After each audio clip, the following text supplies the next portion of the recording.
Welcome back to the Lone Star Ladies. I'm Sherry Rose, Precinct Chair for 2091 in Plano. And Darlene Howell, Republican Precinct Chair for 2098 Carrollton. And Brandy Kennedy, Precinct 2097 in Carrollton. We're going to talk about local Denton County grassroots Republican politics. And Sherry's going to tell us what's coming up. Okay, it's that time of year again, and we're going to talk about Christmas lights. So until December 28th, Lights on the Farm in Plano, 1900 West 15th. They have lights, music, vendors, photo ops with Santa, 6 to 9 p.m. nightly. You do have to have tickets to get in, so go to heritagefarmstead.org to get your tickets and make a reservation. The City Council special election we have coming up in January to replace Deputy Mayor Pro Tem Julie Homer, who resigned to run for the Collin County Commissioner. The winner of the election will fill out her unexpired term, which ends May of 27. Shun Thomas, a Democrat and an educator, is running against Colleen Aguilar Epstein, a grassroots Republican. She is also an educator. There will be a candidate forum early next year. Early voting is January 14th to the 27th, and election day is January 31st. We'll do a reminder for all this because I know it's before the holidays, but we really need, if you live in Plano, Texas, we need you to get out and vote. And this is a special election. This is not the primary. So a special election January 31st. Just for City of Plano residents. Yes. We've got to try to get a Republican on that council. Yes. Okay, Saturday, January 10th at the Hyatt DFW, the DCRP is hosting the annual Lincoln Reagan dinner. We've been talking about that for a few weeks. Yes. It's coming up fast, so we need you to get online and get some tickets. So go to DentonGOP.org and buy your tickets. It's the biggest fundraiser of the year for the Denton County Republican Party. So even if you can't go, if you could make a donation, that would really help. Thursday, January 15th is a Collin County Judge and Commissioners Forum and Debate from 6:30 to 9:30 at the Holiday Inn and Suites in McKinney, 3220 Craig Drive. That ought to be really interesting, especially with all of those people there, because there's quite a few people running, especially in those commissioner races. Just to remind you that the primary dates, the 2026 primary dates, Monday, February 2nd is the last day to register to vote. So be sure you don't let that get away from you. Yeah. We need you to vote. Tuesday, February 17th through the 27th is early voting. Friday, February 20th is the last day to apply for a ballot by mail. And Tuesday, March 3rd is election day. And that is for the primaries, for House reps, Governor, Lieutenant Governor, Attorney General. Yeah. And there's there's a lot. whole bunch of people running in all of those races. A lot, also. yes. And we'll talk about that a little bit today. Yes. Also, the 45-47 Members Only Club committed to supporting the DCRP through engagement, giving, and Patriot networking. Go to DentonGOP.org for more information on that. And that, my friends, is all I got. That's a lot. That was a lot. Thank you. Today we're going to be talking about the Lieutenant Governor and those running for Lieutenant Governor in the primaries. The Texas Lieutenant Governor is one of the most powerful statewide officials in the country, far more powerful than almost any other state. He or she is elected statewide in a partisan election every 4 years. Unlike the president and vice president that run together on the same ticket, in this state, the governor and lieutenant governor are elected completely separately. They run their own campaigns, they don't team up, and the voters pick them independently on the ballot. You must be 30 years old to run for this office. Currently, there are no term limits for the lieutenant governor in Texas, and as of this time, we've had 14 total. 14 total. You know, I bet since they aren't running together on the same ticket that they don't see eye to eye on a lot of things. Yeah. Nor do they feel the need to. Yeah, because they're totally independent of each other. Yeah. Interesting. Well, the Lieutenant Governor is the presiding officer of the Texas 31-member Senate, which means they have significant influence over the legislative process. Lieutenant governors establish the legislative calendar and agendas. Lieutenant governors also establish all special and standing committees. As president of the Texas Senate, this is where the real power comes from. Appointing all Senate committees and their chair, vice chair, huge power. No other lieutenant governor in America has this level of appointment power. Jeez. Yeah. And we're Texas. Yeah. That's right. Yeah. And they influence legislation. They can assign legislation to special committees, determine which bills receive consideration, and this power of assigning every bill to a committee can effectively kill a bill by sending it to a hostile committee. So I'm sure that happens. Oh, I'm sure. I'm sure. Yes. And lieutenant governors control the flow of legislation, decide which bills come to the floor, and in what order. This is a really They have powerful. a lot of yeah. So I have a little story about Dan Patrick. Okay. So he gave a press release, and he was talking, he's very involved in this whole THC gummies and all that, all those dispensaries and all that stuff. But anyway, so he was giving a press release, and he threw a bag of gummies out into the audience and said, "Those things can kill you." And somebody out in the audience threw them back at him. Yeah. Oh, Yeah. okay. Yeah. I thought that was kind of funny. It was, yeah. So, At least they didn't keep them. Yeah. Yeah, Yeah, they could have. have. Yes, and of course I'm on his side with the gummies. Lieutenant governors vote in the Senate only to break a tie, and that's rare. The ruling party usually has the votes. Casting tie-breaking votes can significantly impact legislative outcome. There were no tie-breaking votes in the Texas Senate because the Texas Senate holds a 20-11 majority. Oh, Okay. Yeah. that's easy. Well, Yeah. I guess that, they have a tendency to go along with whatever the lieutenant governor Yes, tells them to do. yeah. Budgeting authority. That's another duty of the lieutenant governor. He is a member of the Legislative Budget Board, which plays a crucial role in shaping the budget. This for the 26-27 biennial budget was $338 billion. Billion. Wouldn't you love to have that kind of money to I spend? mean, that's crazy. Pretty crazy. So he co-chairs that position with the Speaker of the House. So the budget kind of starts with the Speaker. He puts the rough notes together, and then he takes that to Dan Patrick, or the Lieutenant Governor. And then from there, the Lieutenant Governor pretty much has total control. It does go through the House and the Senate, and they get to, vote and all of that. But in that regards, the Lieutenant Governor has more to do with the budget than the Governor does. So, Wow. it's pretty interesting That is interesting. how it works. Let's see. He also serves on several boards and commissions, and I looked those up, and they're minimal. Yeah. He also is in the succession to governor. If the governor dies or resigns or is impeached or removed, or is even out of state, like when he went to, I don't remember if it was China or India last year or the year before, the lieutenant governor automatically becomes the governor for that period of time that he's out of the country or is taken out of office. He only acts as governor when the governor is temporarily absent, but still becomes full governor if the office is vacated permanently. I would guess through the end of the term, unless I would think so, yeah.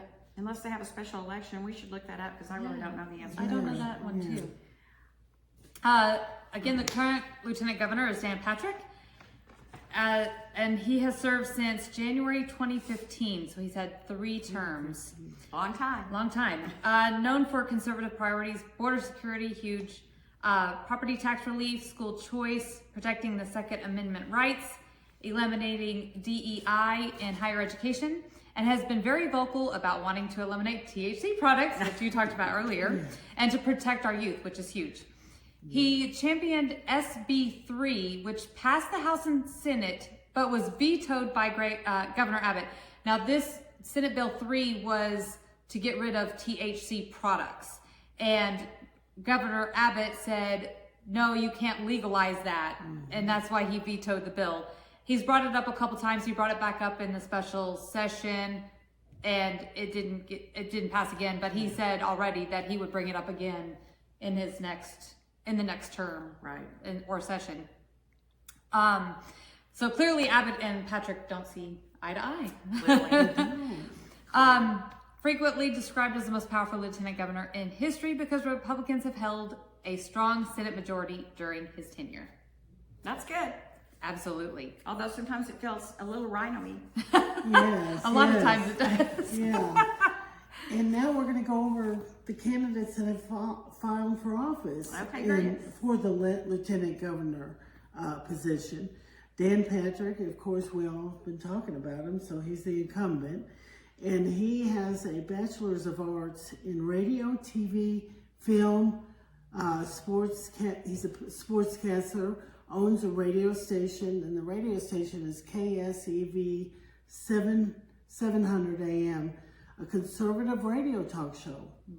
And it's in Tomball, Texas. Yep. We got to go to Tomball, Texas. And did you know that Dan Patrick is actually his sportscaster name?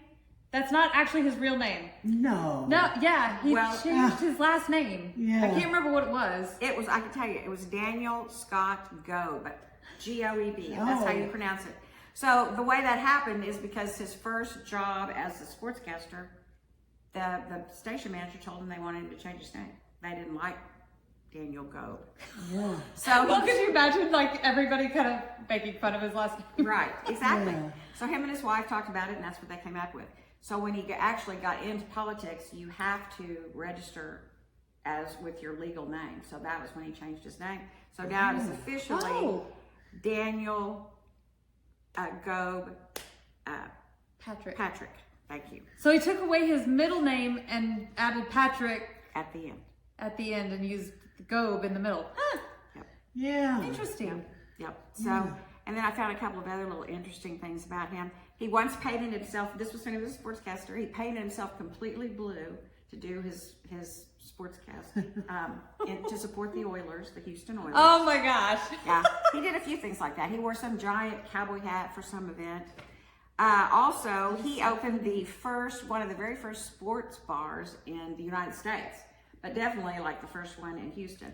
And they had 2 or 3 of them, but about after they were open for, I don't know, they opened like in early 1980, by the mid to late 80s, because of the oil bust, they Oh wow. ended up having to file bankruptcy. Oh. Yeah, And that was closed it. bad times in the 80s. Yeah, it was. It was bad for a lot of people. Yeah. Oh wow. And then the last little tidbit I had that I thought was really funny is he garnered a nickname due to his speaking skills and his engaging style of the silver-tongued devil.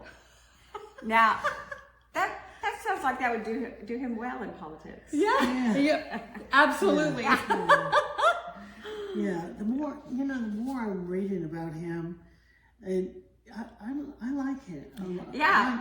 I like him more. He's kind of a character, Yeah, which I like that. It yeah, makes him a and- little more yes. reachable or something. Yes, yes, and that's what these candidates need to do. Is they need to be reachable. Well, of course, the priorities are voting conservatively, Right. but I've learned a lot about him. And then people are running against him. Oh, yeah, shocking. That's just shocking. Yeah. And we're only going to talk about the Republicans. Yes, Yeah, Republicans.